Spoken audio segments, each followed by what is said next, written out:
Goose Dogs. By J.C. Menapace. December 4, 2018. A boy in Pennsylvania once owned 3 ganders with the infamous reputation of so-called biters. One day while he sat daydreaming in the shade of an apple tree, a little girl in a straw hat came by pushing her doll carriage alongside where his ganders were foraging.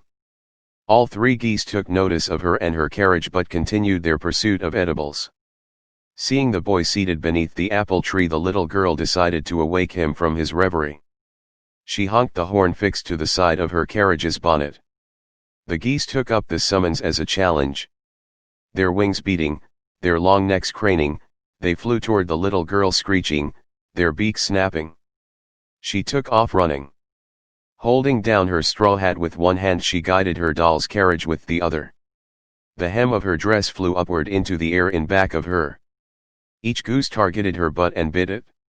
Each time she'd yelped, "Goose dogs." Afraid of what might happen to his geese, the boy hurried into the village. He raced straight into his father's barber shop and told the story of what had happened to the little girl. The patrons in the shop hurried home and told this story to their families.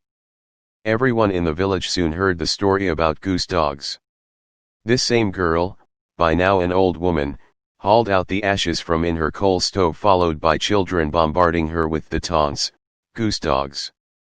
Goose dogs! Goose dogs!" To this day the villagers going out to the corner of the cemetery where she lies buried, whenever asked where they were headed, said, "Out past Goose Dogs," the moniker my grandmother carried to her grave.